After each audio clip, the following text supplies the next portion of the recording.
Hello and welcome to another episode of Oh and That's a Bad Miss, a snooker podcast looking to sum up the last week in snooker, and by God have we had a busy week. So before we get straight into that, just like to mention that we are brought to you as ever by reddit.com/r/snooker, a subreddit, so a group of threads to discuss snooker with fans around the world and build a little community. We have discussion threads for every day of every ranking event and all the major events like the Masters and the UK Championships. It's been going great recently on there. I had some really good conversations with people about the podcast and just about snooker in general. So head over to reddit.com/r/snooker if you are interested. Link will be in the description. And to start off with, talking about Reddit, got a very good reply on there from a user called iLuki. It's too long to read out in its entirety, but it goes into the match fixing and some of the maths behind it and how comparing the minimum wage in the UK compared to how much snooker players make. That's definitely worth a read, so there will be a link directly to that in the description. The only issue with some of his maths is that he doesn't take into account the cost of flying to tournaments, which the players have to do themselves. But yeah, very good read, and definitely makes your brain think a bit, which is quite the change from how my brain normally works. But yeah, when I left you last week, it was the final day of the UK Championships, and it was about to start. And wow, that was a good match. O'Sullivan flew off to an early lead with some top quality snooker. Mark Allen didn't seem to settle, despite what most people expected. The occasion did seem to get the better of him, but eventually came back. But O'Sullivan was just too strong, and O'Sullivan managed to claim his 19th Triple Crown event and his 7th UK Championship, which is unbelievable numbers.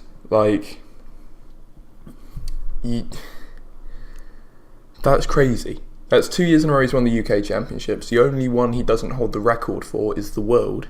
And recently he hasn't performed particularly well in the World Championships. And I don't know why, because O'Sullivan doesn't seem to be the... No. He does... He carries himself like a player who doesn't let the occasion get to him.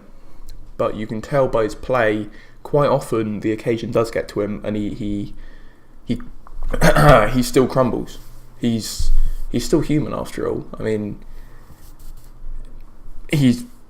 I can't argue anymore that he isn't the greatest snooker player of all time, despite the fact that personality-wise, he rubs me the wrong way quite often, and says some stupid stuff like the whole breakaway tour. And if you want to hear me talk about that in detail, it's in previous episodes.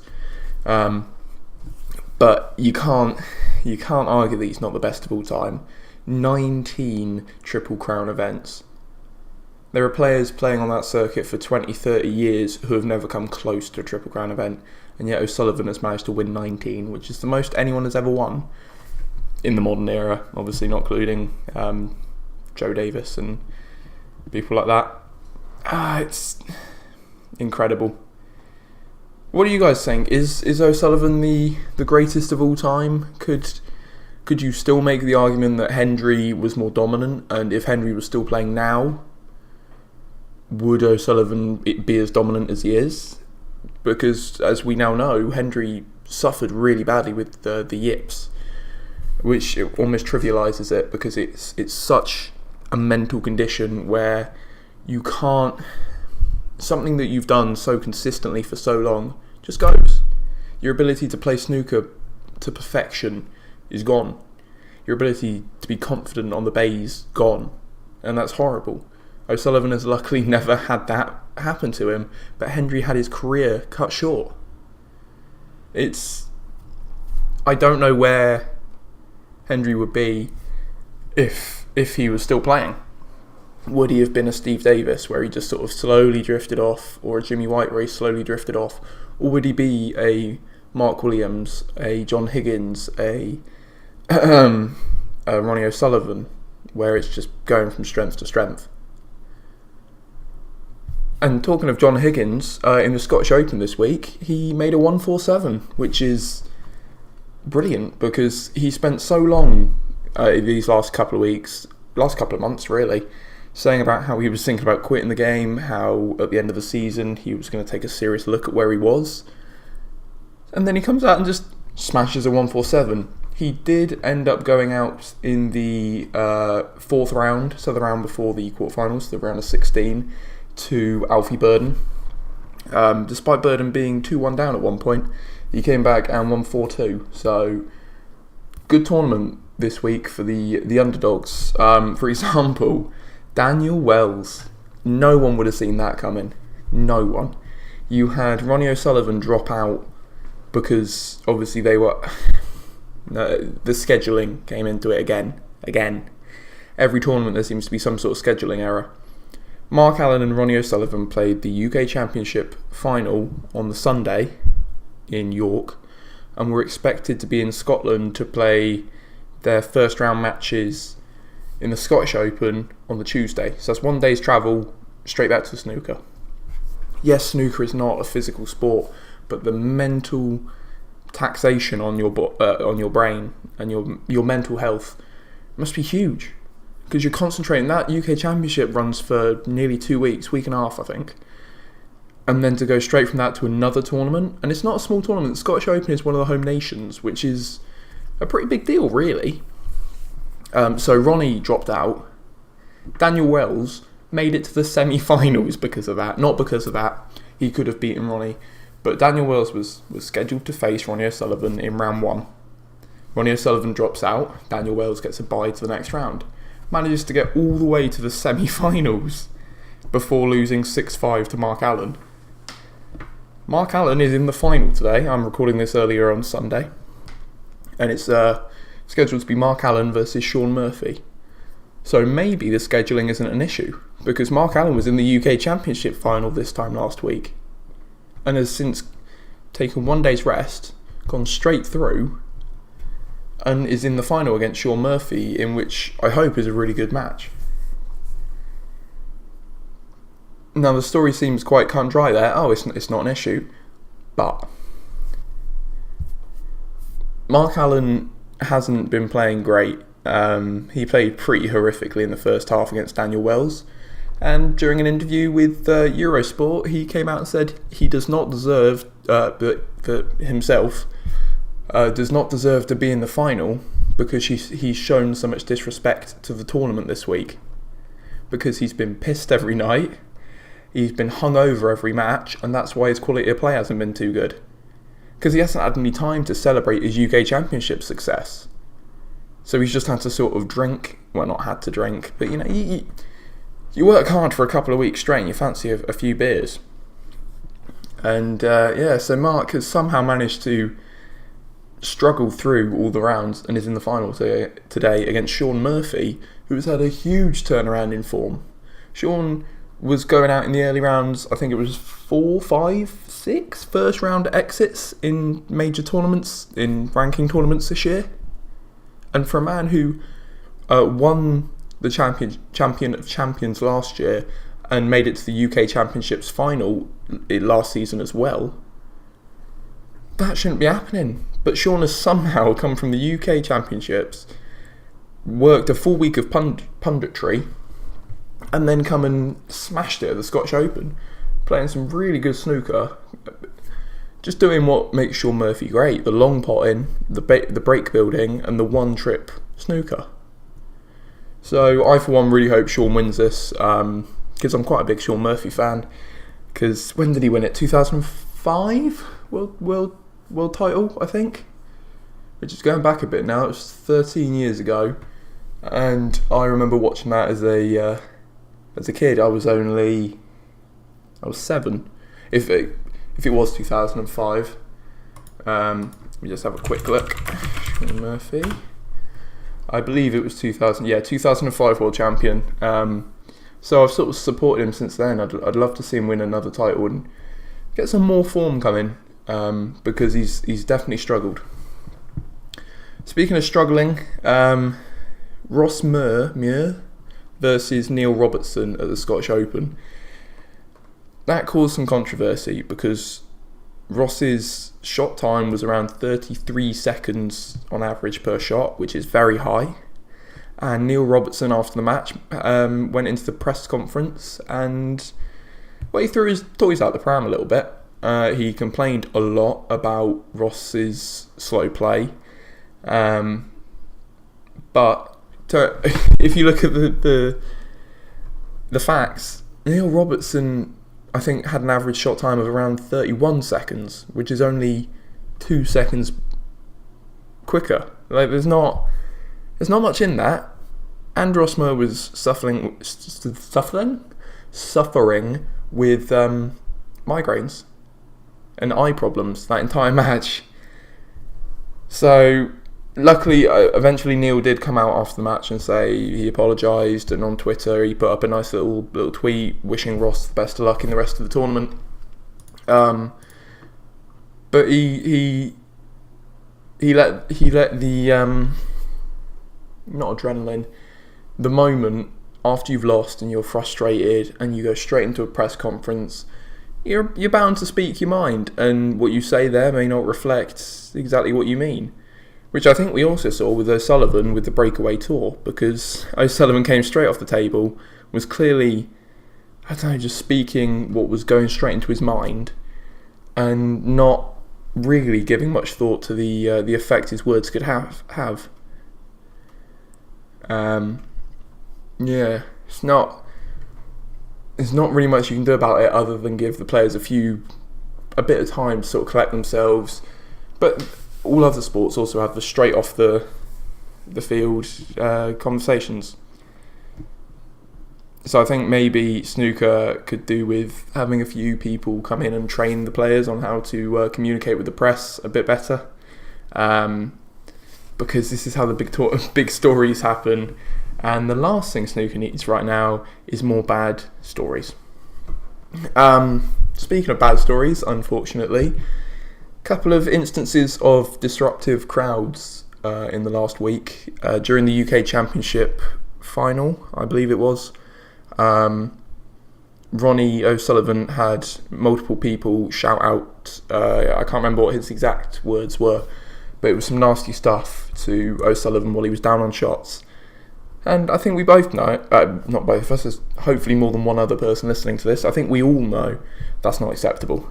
It's a snooker match, it's a sporting affair. You don't shout out horrible, nasty things while a player's trying to play. It's a dick move, let's be simple about it. And apparently that's what got O'Sullivan really riled up. And that's why the celebrations were so extreme at the end of the match. And why O'Sullivan was... Wow, it was incredible, wasn't it, really? The celebration from O'Sullivan was huge. Pouring the water on his head, the climbing all over the stands, going into the crowd. It was great. It was good to see and made some really good TV and a very memorable moment in the history of snooker, really. That'll be one that will be shown for a few years to come. The other instance of a disruptive crowd was during the... I think it was Shaun Murphy-Kyron Wilson match in the Scottish Open. Where Shaun Murphy eventually came up to win 4-3. Apparently there was a bloke having a bit of a flutter on the snooker and was attempting to give Kyron Wilson an unfair advantage by putting Shaun Murphy off his shot. Which, again, unbelievable. So hopefully we don't see this happen anymore, because it does only take one person. You got to think there's so many people in a crowd. It only takes one person to spoil it for everyone else. And speaking of live snooker, actually, I just bought myself a ticket to the Welsh Open final in March, I think. February, March, April, somewhere around there. That'll be my first live snooker after all these years of watching it and on the telly at home. I cannot wait to go. I'm going to the final. And the Welsh Open could be where Ronnie O'Sullivan makes his 1000th century, which would be incredible. And if he makes it in the final and I'm there to witness history, all the better. We've also had some allegations against SiteRight. They're a company that has got a lot of press recently because of Mark Williams. Ronnie O'Sullivan started working with them, although he hasn't mentioned them in a while, so I don't know whether that's still happening. But it's a company that helps line up your shot. So their cues will have this sort of segmented line on the cue, and they do darts and golf as well, I believe. So that you're cueing in a straight line. It'll only the two segments of the line will line up only when you've got your cue in the correct position, and you're sighting, you're lining up the shot in the correct way. There's been a lot of allegations on Twitter. There's an account that's come out as sort of a whistleblower, and it appears there may be some difficult, shall we put it, financial situations there, including ripping people off and not being truthful with shareholders and the like. Not my position to come out and say anything, but if you want to go and look into that, the information is out there. And that's what this is about. I'm supposed to bring the news to people. I don't really have an opinion because I don't know the facts, and lawyers apparently have got involved, so I think it's best I leave it there. But Sightright has had a bit of a murky past, and within snooker it's not, the bloke who runs it is seen as a bit of a shady character from what I can tell. On to a bit more uplifting news. Sports Personality of the Year is coming up. When is it? The 18th, I believe, a couple of days' time. And there's been a huge resurgence in people asking for Ronnie O'Sullivan to be nominated. Yes, I think it's a travesty that no one since Steve Davis has been nominated or won the award. But snooker is, I hate to say it, but it is not a popular sport in the UK. It's clearly not as popular as it used to be. Worldwide, yes, it has a bigger audience, and on Reddit I was talking to a fellow who had a lot more knowledge in the Chinese side of the sport than I did, and it was fascinating to hear how they treated the players and what they thought of the sport in general. But it's still not going to hit that peak of the 80s, and we never expect it to. But snooker is a dying sport, sadly. It's never going to go, but it's not in a peak or anything. It's in a trough. Let's be real. So I would be surprised if O'Sullivan gets nominated. Plus, I'm pretty sure Mark Williams deserves the nomination more than O'Sullivan if we're basing it just on this year. Yes, lifetime O'Sullivan, fair enough. But this year O'Sullivan, he's done well. But Mark Williams has come back from the brink of retirement and then won the world title this year. So I believe Mark Williams deserves the nomination more, but Ronnie O'Sullivan is by far the bigger name. I think he's got 40-1 odds on him to win it. But a nomination would be huge for the sport, because the amount of people who would see Ronnie O'Sullivan on the telly and think, oh, I haven't watched snooker in ages, and with the Masters coming up in January, could be the perfect time. Tell me what you guys think, either in the description. Remember, we are available on Spotify. Let me think. Spotify, SoundCloud, Apple Podcasts and iTunes, and YouTube. Speaking of which, the downloads and the views have been increasing, so thank you guys very much for the continued support over this. It's just me having a chat, trying to spread the word of snooker, because I realise there's so few snooker podcasts. You've got a comedy one of that comedian who just commentates snooker himself for a laugh, which is a good laugh. You've got the Snooker Scene podcast, and that's about all you've got. You don't have this weekly information. You don't have the weekly news, which is what I want to be. And I also want to have that little community that chats on Reddit, in the YouTube comments. It's a fantastic thing I think we're building. And if you guys know of anyone who also would be interested in this, then, I mean, send them a link. It'd be massively appreciated. And all the feedback I've got has been fantastic, and I really do appreciate it. Sorry, I sort of went on a bit of a tangent there. Didn't mean to. But that is the end of today's episode. Bit shorter one, bit busy today, I'm afraid. But we're in for a cracking day of snooker ahead of us, and then unfortunately a break until the Masters. Yeah, quite a shame really. We've had such a long 3 weeks of snooker on every day that now we've got to wait for a little while, unfortunately. Either way, I will see you guys next week, where I will sum up the Scottish Open final, and I believe we will have started there's a tournament doing qualifiers, but I can't remember what that tournament is. Some qualifiers, and I'm sure there'll be some more controversial news, as there always is. Thank you guys for listening, and I'll see you next time.